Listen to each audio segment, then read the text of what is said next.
Hello everyone and welcome to GamerSlice's second video for E3 2016 coverage. My name is Jared, and in this video I'm going to be sharing some of my thoughts on Bethesda's second ever E3 press conference, which they held this year. Last year was their first conference where they revealed Fallout 4, and I'd say most people would agree that that was the best press conference that year. So Bethesda returned, and I was definitely happy to do it, especially since I'm a big fan of Fallout, and I really like the Elder Scrolls series as well, or at least Skyrim. I thought that was a phenomenal game. However, there wasn't. It was like, well, what are they going to reveal? It's really big this year. I mean, I think Skyrim is still quite a few years off, and in fact, it actually is. But they did have quite a few surprises, and of course, everybody knew that Dishonored 2 is pretty much going to be the big game there. But there were a lot of other cool surprises as well. So one of the themes that I found throughout this conference, they definitely boasted their critical acclaim a lot and said, "Oh, Doom won all these awards, Fallout 4 won all these awards, and whatnot, and Elder Scrolls." Online won all these awards, and it is true. But I think they handled it in a very good way. They didn't like boast it, thinking like, "Oh, we're better than everybody else." But they kind of just used it as a staple to show, like, okay, we are giving these games all we got. Here are a lot of other cool games that you should be expecting to be really good as well. So be excited for them. It was just kind of a little more incentive to realize that there's a lot of very talented teams behind these games. So we're doing the best job we can. And I think it's cool when a company has those type of accolades, like when somebody has a nearly flawless track record like Bethesda does. They should, let that be known to the public. But getting into the games they talked about, they actually unveiled a new Quake game. This is the first time the Quake is finally back, ladies and gentlemen. It's called Quake Champions. There was only like a little teaser trailer, but what's really cool about this is the co-designer of the original Quake is actually on this team, and I believe a couple, maybe some other people from Quake, although I think Quake was originally just some of the guys from id, if I remember right. So it was only a few of them. But Quake Champions is going to be it's definitely very PC focused. It is coming to consoles, but it does have an incredibly huge PC focus. The game's going to be playable on 120 hertz monitors. Or the display's going to be at 120 hertz, which is nice. So very high frame rates. And there's going to be more on this game at QuakeCon coming up in August. But it's basically promising to deliver a very smooth and very tight competitive online experience, which is a major symbol of the Quake games. Then, a game that we saw last year at their first press conference was Elder Scrolls Legends, which Pete Hines is, very dedicated to, and this is the Elder Scrolls card game. So it's a action or strategic card game, I believe. A strategy card game is what you would call it. But there's actually a main story to this, which is quite interesting, and it seems to be in the form of some sort of like a motion comic. So that looks cool. But one of the things that I think really distinguishes this game from anything like Hearthstone or Magic is it's actually kind of designed like a MOBA in some ways, where it has multiple lanes. There's actually a two-lane battlefield. So, and certain cards may have the ability to cross over and fight on the lines, but most of them are restricted. So there are quite a few mechanics that they're bringing to this genre to make it new. It's not the same old stuff we've already seen. So they are evolving the genre. So this is a game that I'm definitely looking forward to, and it's also coming to mobile platforms as well as PC. So very cool. Then, of course, we got some updates on Fallout 4. There's a bunch of new DLCs, and the final DLCs coming to Fallout 4 very soon, within the next couple months this year. There's one called Contraptions. Is the next DLC. It's a workshop, contraption workshop. You can design like Rube Goldberg machines and assembly lines and all these cool little things. They're really expanding the crafting system, and some of the things I think it's just kind of for fun. There does not seem to be a huge use for many of the things you can do, but they are very cool nonetheless. That is coming next week, so that's something that I don't know. I might have time to dive into. We'll see.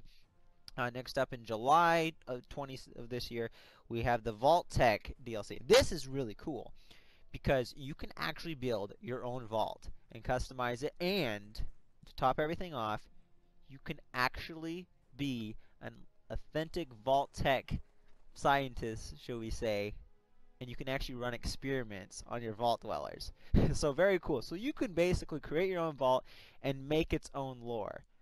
And this is something that I think it's really unique because it allows. I think they could even carry this over into previous Fallout games. They may say to fans, "Hey, if there's somebody that's made a very cool vault, very cool lore in it, and experimented, depending on how many tools they give the players. We'll see if this is actually possible. But if they do give us a very broad range of tools, they may actually say, "Hey, this is a really cool vault design. Let's incorporate this in our next game." So this is a very cool DLC. And then the next and very final DLC for Fallout 4, I was honestly expecting there to be more story ones, but it's the last story one. It's called Nuka World, I believe. So this is the Nuka-Cola one we've heard rumors about. And you go on a wasteland vacation to pretty much this resort or theme park based around Nuka-Cola. And this is coming in August 2016. So nothing more than a teaser, but it should be very cool. And it seems like they're going all out with this one, possibly even more ambitious than Far Harbor. We'll have to see. And I have not yet had a chance to get into Far Harbor, but I hope it's going to be better because I've heard some good things about it, but I've also heard some people say they're a little disappointed by it. But also unrelated to Fallout 4, related to Fallout Shelter, in July of this year, quests are going to be coming to the game, and it's going to come to PC as well. So that's something I haven't been able to run because I have a very old phone and it runs at like 2 frames a second on it. Like, I'm serious. Sometimes even maybe below 1. It gets to the point where the game basically just crashes on me. So I haven't been able to progress any further than maybe 15 minutes into the game. And my vault, last time I checked, was in flames in every single room. Because I could not properly manage it.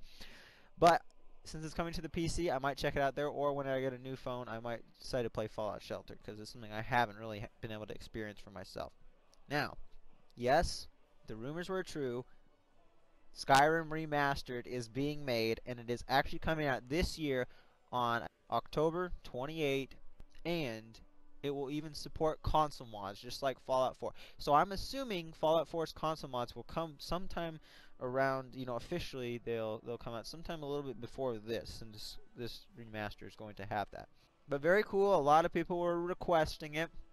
Of course, I'm going to get it on the PC because my parts for my gaming PC just came today. So I will be setting that up, and I should have it running before the weekend, end of the weekend. But I also have the game on PS3, and I actually came back and started playing a little bit more of it, uh, like about a month or two ago. I probably won't pick it up immediately on the PC, but if you do have it on the PC already, you get a free upgrade to Skyrim Remastered. Which makes sense because, you already have, like, super good graphics, but I imagine the PC graphics for the normal Skyrim are probably about the same as what the console remaster would be, but with PC remaster, I imagine you'll get some very impressive graphics, probably even more impressive with one of their more recent works, such as Fallout 4.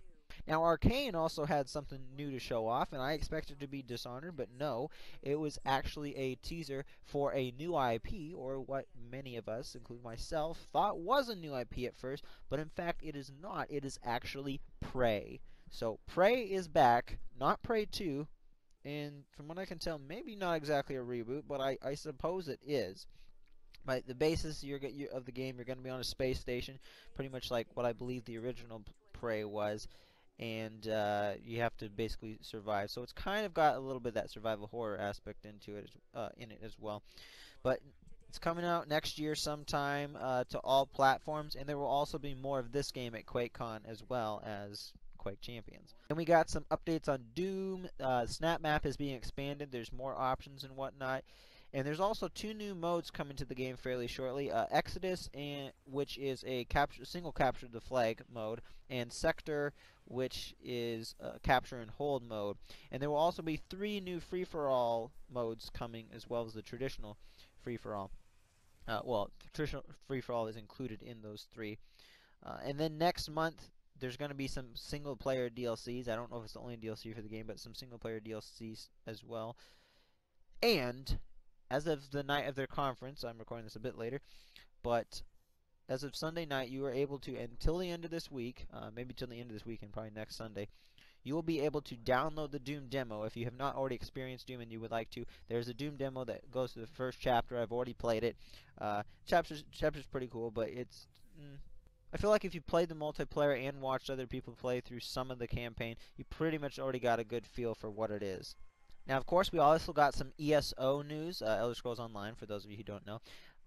It's getting a Japan release coming June, and the Dark Brotherhood DLC will be coming to consoles this very week. PC players already have it, but this actually looks pretty cool. And just watching some of it, I never really had a good grasp on what ESO was. I hadn't looked into it too much. I'd seen some people streaming it, but some of this Dark Brotherhood stuff almost seems like it's like you could do it as like a single player type of thing, and the camera seems tighter. It seems less of an MMO, but maybe that's just really good. The way they made the trailer makes it seem a lot more appealing. But sometime maybe I'll get into this game because it seems like it's got some cool things going for it, especially since they, made modifications over the last few years from how it was when I believe you had to pay for the subscription and whatnot. But also, ESO is getting something they call One Tamriel. This is coming out this fall, and it seems to pretty much remove like all level restrictions. Now, some of this sounds good, like you're not restricted to doing certain types of things or playing with friends because of level. However, it's also kind of vague because it seems like they're saying they remove all like do you even level up? Do you gain XP? Do you get new abilities? I mean, maybe it's because I don't know how the game functions exactly, but it seems very odd that they would remove like all level stuff or even remove quest levels so you don't have to be because then there's a slight range of difficulty in there where you can take on a quest that's a little more tricky, if it's a higher level than you are, or vice versa. But they seem to be eliminating that right now, which kind of brings, I guess, it opens up the game to more people and for people to do things in whatever order they want. However, it still seems like it might throw off a bit of the pacing as well. Maybe they found a good way around that, and it may eliminate some of the difficulty variation in there. Now, what was interesting too is Bethesda is already talking about VR in some of their games, and at E3, they had two demos, VR demos, that were playable there for both Doom and, quite surprisingly to me, Fallout 4. I mean, it seems pretty logical that they would try to, if it's like their biggest game, other than maybe the next Elder Scrolls, like Fallout 4 is their biggest game ever, so they might want to branch out into it. But just an open world game does seem very odd in VR at the time. But maybe someday it'll be worth it. But VR support for both of those games is officially coming to the public in 2017 for the HTC Vive. I'm not sure if it's coming to the other VR headsets. I don't recall if they said, but it is coming to the HTC Vive for sure. Now, finally, to wrap up the conference, they talked about Dishonored 2, which is coming out November 11 and looks pretty sweet. It does look a little bit janky in the current state that it is in, but seems to be pretty close to where it needs to be. So janky, maybe a little janky, and the frame rate is a little stuttery at times. But there's actually a new custom engine that they're using for this game, which they call the Void engine, and it improves the lighting significantly over previous engines they've used and over the previous game, as well as atmospheric audio, which seems like omnidirectional audio and whatnot. Seems very important to like that type of a stealth game, especially the way they're going with it now. They also say the game starts and ends in Dunwall. I'm pretty sure the way they said it, you could probably take it literally to say that you're going to begin the game in Dunwall and the final mission is going to take place in Dunwall, but I'm not 100% sure about that. So back to the gameplay, as I said, it looks a little rough right now, but there are some very cool new powers, especially with Emily, like Domino, which was very cool. You link enemies together, and whatever happens to one enemy happens to all of them. That seems to be one of the coolest ones, but there's a lot of other cool things. However, outside of the character-specific powers, it seems like whether you're Emily or Corvo, you can use what's called the Outsider's Timepiece, which of course you get from the Outsider, and it kind of incorporates into the game in helping you solve different puzzles and even resolve combat encounters. So what the Outsider's Timepiece allows you to do, it allows you to see into the past, and you can actually transport back then through this little glass piece. So you can use it either to get through a door that's broken down in some sort of a puzzle type of thing, or if there were guards in the past, you can go in there and kill them and then come back. Because you definitely would need to kill them in some situations, especially if you're supposed to assassinate a target or whatever. So it can basically, in some ways, I'm assuming, alter the course of history. So there might be some definitely some huge time warping or time frame aspects to this game. But this is one of my favorite additions that seems to affect the game no matter how you play it.